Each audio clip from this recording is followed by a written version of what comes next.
Hey everybody, I'm John Harris and this is the Exponential Entrepreneur Academy, coming to you live from our digital studios. Now let me ask you a question. What is the next step of the exponential technologies? So a lot of people have got algorithms, they've got platforms they're creating. What is the next step? The next step is Exponential Enterprises, the organization.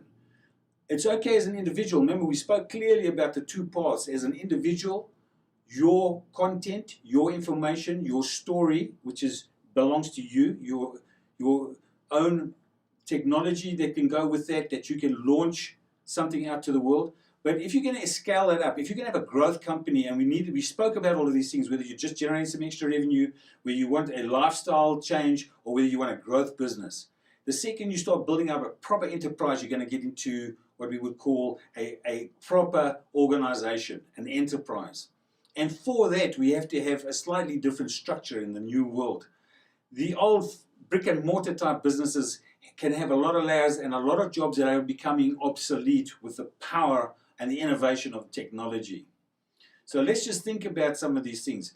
If you think of something and this in terms of concentric circles within each other, and really there are three main areas.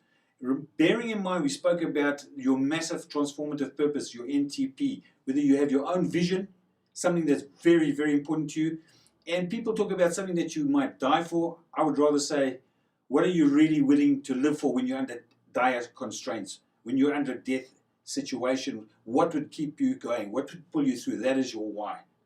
And as far as the organization goes, these concentric circles go with the connecting tissue of a massive transformative purpose, which enables you to get certain things like staffing, funding, etc. Your inner circle is your core team. And your core team should be made up of not a large number of people, maybe 3 to 5 people. Your visionary, for example, perhaps your top technologist, and somebody who's a connector, somebody who's going to interact with the crowd, bearing in mind that you can get a minimum viable product done fairly quickly and put it out to the crowd, who would then tell you, perhaps this is not what they're looking for, or these are some of the things they're looking for. And most of these businesses that have platforms and have technology and organizations, they morph into something completely different than they originally started out as. So that inner circle is your core team, and they're the ones that are going to drive that vision and obviously connect the rest of the business together. Outside of that, you're going to have a community. And your community really is going to be something where you're going to look to get your customers involved, get users, get fans, get people. You're even going to start to get your vendors, your partners, and you're going to bring those people together as part of that community with your raving fans. So this is the second part of that in concentric circles. And then on the outside, you're going to have the rest. Basically, it goes to the crowd that's out there.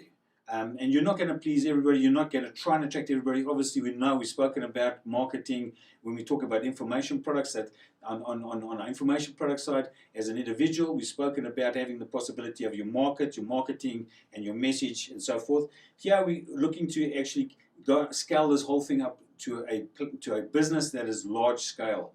And the power of these exponentials is unbelievable. Where it could take companies 30, 40 years to get $1 billion market cap, these companies are doing it in 2.5 years. We know of some of the giants out there, the Googles, the Airbnbs, etc.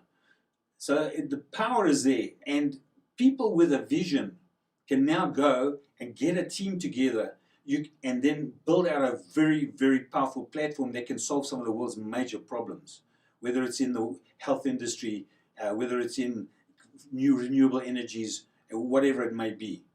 And there is another thing that these companies have, that's why the old companies, the old organizations cannot compete. These new organizations can get staff on demand.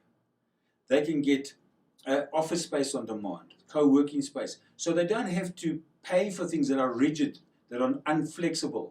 Buying a building is a big investment, and to expand it is very costly. Today, these companies are using global presence. They're having co-working spaces. They get staff on demand to come in and come out per project. There's much more flexibility. They're much flatter. We know the story of Kodak that had, I think it was 130,000 staffing and they crash. And something like Instagram that took over and sold to Facebook for $1 billion with like 13 staff. So the power of not having all that staff, the cost reduction is unmatched, unparalleled. And we're driving constantly in business because business is growing. But the way they do that obviously is effectiveness and efficiencies that they can build into to stay relevant. And this is what the power of these digital organizations is. So I just wanted to clearly put across to you to understand on exponentials, you're trying to double your outputs. You're trying to grow something where you at a very, very fast rate. And what it is, it has huge power as opposed to older organizations that were much slower moving, the dinosaurs. With these new organizations, the sands of time are shifting under the feet of these organizations. We know that AI is going to impact everything. And those that aren't onto it, aren't using it, are not going to be able to compete. So whether you're for or against it, the thing about it is that it's going to affect you. Your decision should be, am I going to get involved as an individual with my own proprietary information, my story, my ideas, my message, or are we going to build a big organization where we have software platforms, we have maybe AI algorithms, and we start to build something out on a much bigger scale to solve much bigger problems? The choice is yours.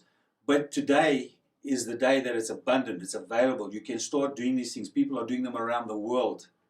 Okay, AI, Ray Kurzweil talks about hitting the singularity by 2030 odd. Everyone said no, much further beyond that. Some said never. Well, Elon Musk's Neuralink, Google's, their huge power that they're putting into Tensor and into the AI algorithms. The quantum computing says different. IBM's, I believe, just brought out a bridge between the quantum computing and a normal computer. So those quantum chips are coming out.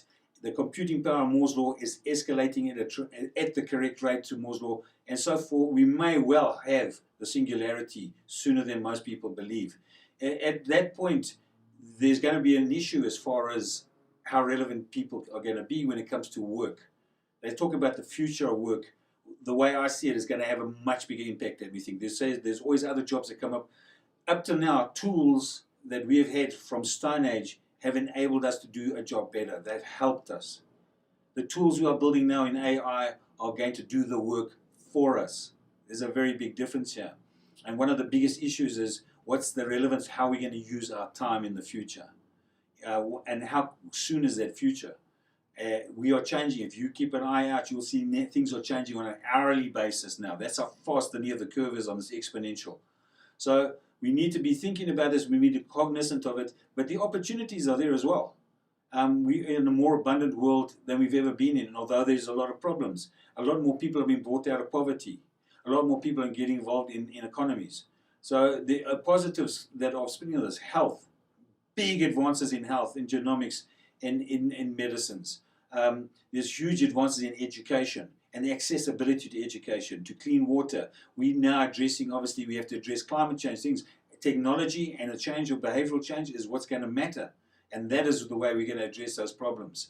So there's a huge advantage, and we need to be cognizant of it, and we need to keep in our mind that we can develop these ideas, this creativity, these technologies, and we can also then build it out as an individual, where technologies are driving towards anyway, but we also can have an organization where we have a minimum number of people that are in that organization that are very, very powerful. So the future is here, and it's exciting, and I think it needs to be embraced in order to feel safe. I think it was Peter Mendes that said, look, the best way to have a future, to control your future, is to create it yourself.